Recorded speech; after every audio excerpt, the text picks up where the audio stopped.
All right, YouTube, looking like that time again. It's your boy Siraj, aka Third Eye Fry, coming at you with another book review. Today we have The Othering by Blair Mackenzie Blake. I actually came across this book through a recommendation from Carey. Yes, the Carey of Tool. No, it was not a personal recommendation. I was on his website. Forgot there was some post I saw on Facebook. I think he related to mushroom research, and he posted the link to his website. And I was scrolling through, seeing what was at his store, and I know Carey is the most like psychedelic one of the Tool band. Like, he digs the farthest into occult practices, all that sacred geometry emphasis. That's usually Carey's influence. So naturally, when I saw that he was promoting a book that wasn't his, I was like, okay, well, this sounds right up my alley. At first I thought like Blair Mackenzie Blake was like a pen name for Carey, like an alias, but upon some research, it looks like Blair Mackenzie Blake is a real dude. Carey's this separate, his own real dude. And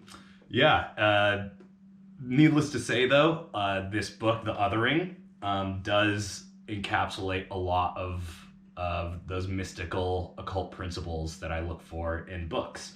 So let's begin.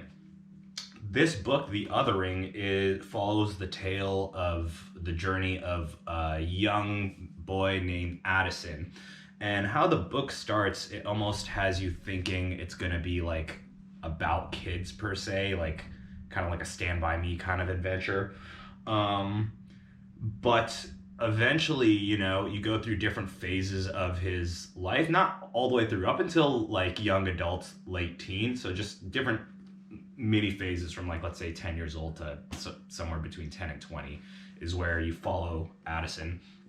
But yeah, it starts with them kind of getting into, innocent mischief.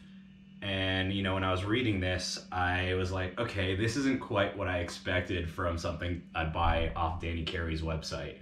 But as the book progresses, you get more and more into the magical side of things.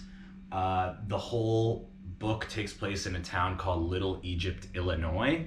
And apparently it's called Little Egypt because there are rumors of an old Atlantean civilization that apparently set up in Illinois somewhere, or there's evidence of it. Doesn't mean it actually happened, but that's the mythos and legends running through the town. So people around town are looking for old artifacts and all this, and sometimes weird phenomena happens. The book gets really weird when you meet a dude named Shelfer, aka Mole Whisker, and he seems to be the link into all the metaphysical things or the catalyst that launches Addison into this world of occult and initiates. And eventually, when you get older, you meet some other characters, and they start giving some more, wisdom and context as to what's happening. A little line I read that kind of gives you an idea of where the book goes from innocence to just playing around to like more of this like magical philosophies and ideals, or it was right here around page 209. So I'll just read a little excerpt and it'll kind of give you a flavor of what to expect from this book. So, starting now. In theory, with a focused projection of consciousness, the magician gains access to the pathways hidden behind nature's veils, on the shadow side of the Kabbalistic tree of life. Lying in wait, though, as the final obstruction to those who aim to attain mastery of this art, is the dweller on the threshold, that which separates and divides. With the disintegration of one's ego, the mental process that activates the nightside gates and underlying tunnels to the uncharted regions of the psyche mustn't be undertaken lightly. So it does get into metaphysical teachings.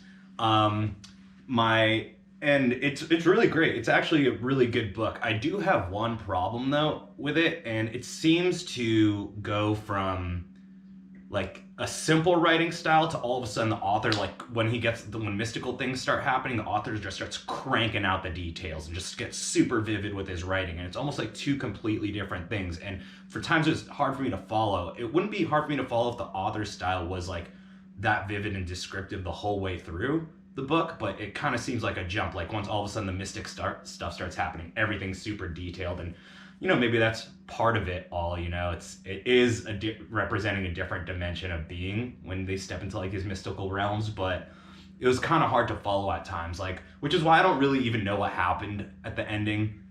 I kind of feel like that's how it's supposed to be. Like, you're not supposed to know what's happening, as like all these mystical stuff. Like, it's always like open-ended endings, so you can make your own conclusions and all that. That's how it usually goes. So I was totally cool with it, and it did end, like, for what I understood, kind of nicely, and does impart some cool wisdom.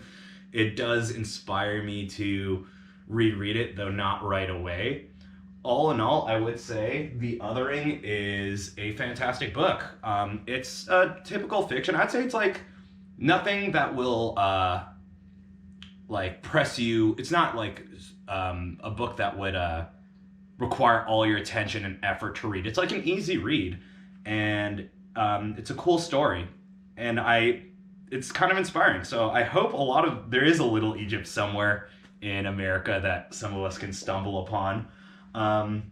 So yeah, big ups to Blair, Mackenzie, Blake. Big ups to Danny, Carey for book recommendations and for Tool. And I hope this book review has been useful. So if it has, give me a like and subscribe, and I will catch you later. Thank you.